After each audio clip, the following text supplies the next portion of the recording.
My 400th coaster, and that was, wow, we just rode Fly for the first time. First coaster in Germany.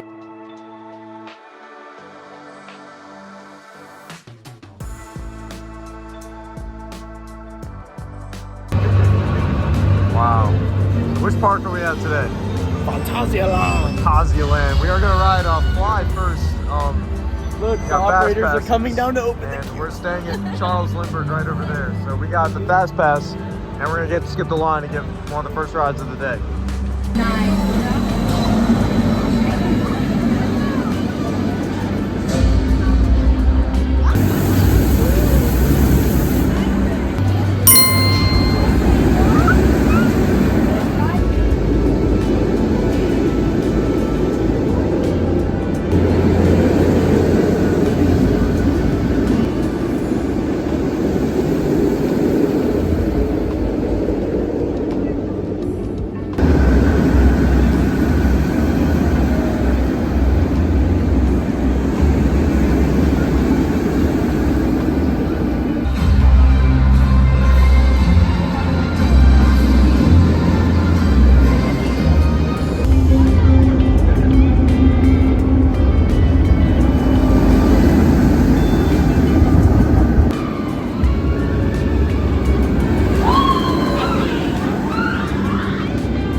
Wow, we just rode Fly for the first time. First coaster in Germany. And that was, I was blown away. I mean, I expected a family coaster, but that was like, we survived. All right, so we are on our way to do Crazy Bats. We don't know where that is, but we're walking through here to find it. Smells like Disney. And I know, yeah, right. Something cool about Crazy Bats is that is actually my 399th roller coaster. So one of the worst to the best. Yeah, one of the worst to the best, exactly. So, yeah. All right, we're about to do Crazy Bats. We got the VR headsets. All right, we just did Crazy Bats, and I didn't like the VR. I don't like screens and motion, so that made me sick. But the ride itself was good. Very smooth and fun ride. It still made me sick. It didn't make me as sick as I thought it would make me. Yeah. But I liked it. I thought I would do it again. It was really Oh, yeah. I mean, yeah, like I said, the ride is good, but VR is not my style. However, the VR did work. I know a lot of people have said and that. the visuals were so cute. It was so great. Right. There's no really audio on it, but the visuals were good and it followed the ride pretty well. So, yeah. And I never got to do it at Six Flags, so that was kind of my first time doing a VR coaster, and I mean, I didn't really like it, so I'm kind of happy I didn't ever try it, but yeah.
Which is my 400th coaster, and that was so good. It was really fun. That was incredible. That is not quite as good as Pantheon or the Lost Coaster I was expecting, but such a great ride. It was your #1 bucket list coaster. Yeah. So I really enjoyed it. I need more rides on it. I think that's what it is. Yeah, I think it's probably gonna be a front row ride, but we did it in the back, but we're gonna try it in the front next for sure.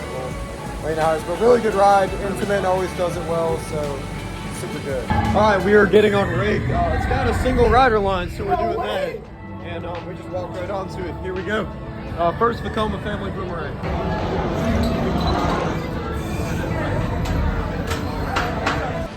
All right, so we just rode our first Vekoma family boomerang rake. It was pretty fun. Right as they're opening in the U.S. now, we get on our first one. It's Kings Island and Holiday World just opened theirs. But yeah, it was fun. What'd you think? It's a baby big balloon.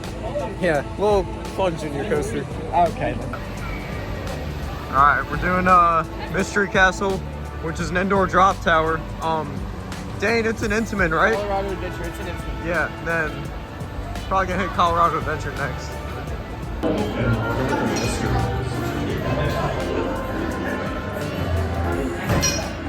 All right, we're doing Colorado Adventure next, which is the mine train.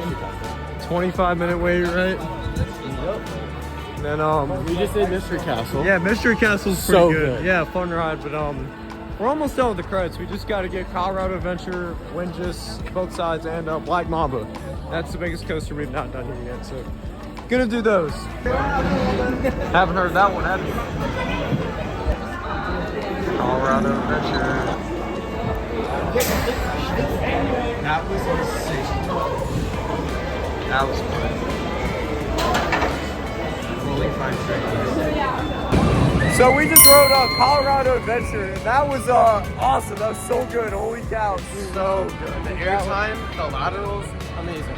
Oh my god, dude. 30-second operations. Literally, and there's actually an ejector and crazy like near misses on it. The near misses are insane. Like I hit so many trees. The tunnels are terrifying. That was so good. It literally insane. All right, we're about to do Windjass.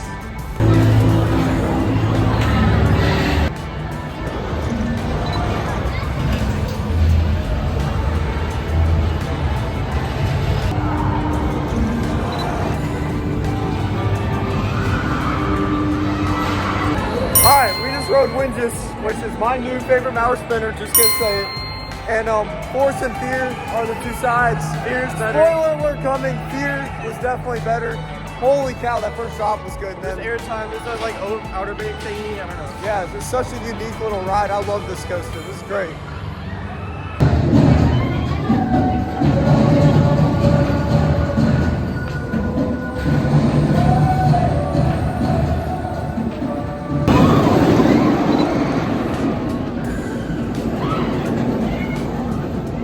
So we just rode Black Mamba, which was our final credit here, and that was really fun. I love that. So intense. Definitely middle to upper tier inverts. I don't know if I like it better than Talon yet. It's my but second favorite behind Montu. I think I like it better than the backflows though. It was very similar to The those. in theming, a the sense. airtime, okay, it was smooth, but there was a couple really bad headbanging like spots. Really? Oh, I thought it was smooth as glass. I didn't, but I think it being really low to the ground has to do with it too. Wouldn't you say that? Such a good ride though. So Yeah, smooth. really good ride. First B&M in Europe too, and I was impressed. Definitely can't wait to do the other. It's a terrain coaster. And yeah, for sure. I think that's what makes it more intense as well.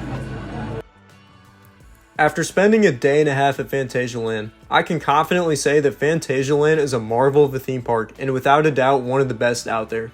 Everything from the park's atmosphere to their ride collection, this park just seems to have it all. The park has a total of 3 different on-site hotels, those being Charles Lindbergh in Rookburg, Hotel Matamba next to the African section of the park, and the Hotel Ling Bao right by Chinatown. We stayed at the Charles Lindbergh Hotel, and I'm just going to flat out say, it's one of the best on-site hotel experiences you'll ever get at a park. The hotel is right inside the Rookburg section of the park, as you can walk right into the park from the hotel. And from just about anywhere at the resort, you can pretty much reach out and touch fly.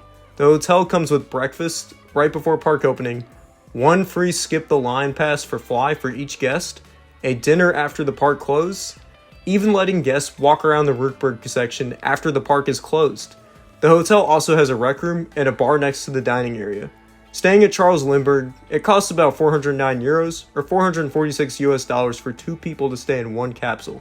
I know this seems pricey, but for the experience you get, it's so worth it. You even get park tickets included with your stay. Back to the park itself, Phantasialand is right on par with Disney level theming, if not even better. Nowhere in the park can you see another section of the park, and the ride's queues make you feel so isolated from the rest of the park. Phantasialand is also ran so well. The operations were super fast and efficient on just about everything. We were timing 35-second dispatches on Terran at one point during our visit. This is good because Phantasialand draws in some crowds. We went to this park on a Monday and still found ourselves waiting 30 to 50 minutes for everything. The longest ride we waited for was Terran and Crazy Bats, both having about 45 to 50 minute wait times. However, due to the park's speedy operations, you should have no problem getting on everything in one day. And a lot of these lines will usually die down as the day goes on too. Some of the rides have single rider lines as well to help out with that. But that being said, I would still try to visit on a weekday if you can. As for the cost of tickets for the park, if you choose to not stay on park property, I would purchase the tickets online. It costs about 64 euros or 69 US dollars. Location wise, Phantasialand's in a pretty accessible area. The closest cities are Bonn and Cologne, both being about a half hour away from the park. To get here, we flew into the Bonn-Cologne airport and Ubered to the park from there. The park is also not super far from Frankfurt as well, being about 2 hours away. Overall, I love Phantasialand and could not recommend it enough. My favorite ride at the park was Terran. The coaster just has such a great layout and is so well themed. The ride's not quite as good as coasters like Maverick or Velocicoaster, but it's still not far off from those rides. Terran's layout feels super whippy and throws you around a lot, which I love on a coaster. The first launch also caught me by surprise as well. It feels super punchy like Velocicoaster's first launch. With all that being said, there's not a single ride I dislike at this park. There is a great top 3 roller coasters with Terran, Fly, and Black Mamba, followed by other good supporting coasters and other rides that aren't even coasters. I would also recommend doing about a day and a half or 2 days at the park. It's possible to do it in one, but two definitely doesn't hurt. Our second day, we rode Terran a few times and used our Charles Lindbergh Fly Skip the Line passes to do Fly again. 2 days are included in the Charles Lindbergh package, so I would for sure take advantage of that if you stay there. I truly had the best time at the park and I cannot wait to come back to this park.